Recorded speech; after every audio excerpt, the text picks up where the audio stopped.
ഇതൊരു weekly cleaning video ആണ്.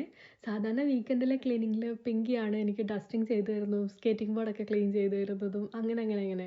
പക്ഷേ കഴിഞ്ഞ ദിവസമാണെങ്കില് പിങ്കി സ്റ്റെയർസിൽ നിന്ന് ഉരുണ്ടടിച്ച് വീണായിരുന്നു. അപ്പോൾ ആകെ പെയിനായിട്ടിരിക്കുകയാണ്. അപ്പോൾ ഡോക്ടർ ഒരു 2 ആഴ്ചത്തേക്ക് റെസ്റ്റ് പറഞ്ഞിട്ടുണ്ട്. അപ്പോൾ അതുകൊണ്ട് കംപ്ലീറ്റ് റെസ്റ്റാണ് പിങ്കിക്ക്. ഞാനും പ്രതീക്ഷേട്ടനും കൂടെയാണ് ക്ലീനിങ് ഒക്കെ ചെയ്യുന്നത്.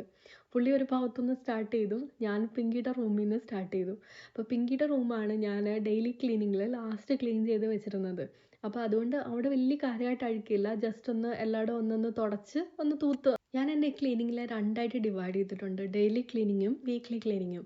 ഡെയിലി ക്ലീനിങ് എന്ന് പറയുമ്പോഴത്തേന് നമ്മൾ വീട് തൂക്കുന്നതും തുടയ്ക്കുന്നതും കൂടാതെ ഓരോ റൂമും ഒരു അരമണിക്കൂർ എടുത്ത് ഒന്ന് ക്ലീൻ ചെയ്യും.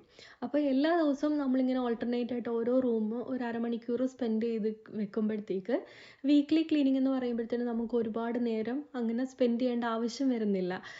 വീക്ക്ലി ക്ലീനിങ്ങിൽ ഞാൻ ഇൻക്ലൂഡ് ചെയ്യുന്നതെന്ന് വെച്ച് കഴിഞ്ഞാൽ പ്രത്യേകിച്ച് ഇതേപോലെ ഡ്രസ്സിംഗ് ടേബിൾ ഒന്ന് ക്ലീൻ ചെയ്യുക. കാരണം എപ്പോഴും അവിടെ ഇരുന്നിട്ടല്ലേ ഡെയിലി മുടി വെട്ടുന്ന 2-3 നേരം ഞങ്ങൾ 3 പേരും. അപ്പോൾ അതുകൊണ്ട് അവിടെയൊക്കെ മുടിയൊക്കെ വീഴാറുണ്ട്. പിന്നെ ചീപ്പൊക്കെ ഇതേപോലെ സൊല്യൂഷൻ്റെ അകത്തിലൊന്ന് മുക്കി വെച്ചിട്ട് കഴുകുക. ഇതേപോലെ ഡീക്ലട്ടർ ചെയ്യുക. നമ്മൾ ഉപയോഗിക്കാത്ത സാധനങ്ങളൊക്കെ ഇതേപോലെ ബോക്സ് കൊടുത്തിട്ടുണ്ട് എടുത്ത് മാറ്റി വെക്കാൻ. അപ്പോൾ അവിടുന്ന് വേണ്ടാത്തതൊക്കെ ഒന്ന് എടുത്ത് മാറ്റുക. പിന്നെ തീർന്ന സാധനങ്ങളൊക്കെ ഒന്ന് റീഫിൽ ചെയ്ത് വെക്കുക. അങ്ങനത്തെ പരിപാടികളൊക്കെയാണ് കൂടുതലായിട്ടും വീക്കെൻഡ് ക്ലീനിങ്ങിൽ നടക്കുന്നത്.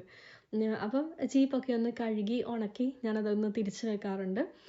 പിന്നെ കൂടുതലായിട്ടും വരുന്നത് വിൻഡോയുടെ ഒരു ക്ലീനിങ് ആണ്. അപ്പോൾ ചെടിയൊക്കെ വെച്ചേക്കുന്നതുകൊണ്ട് അതിൻ്റെ ഉണങ്ങിയ ഇലയും പൊടിയൊക്കെ അവിടെ വീഴാറുണ്ട്.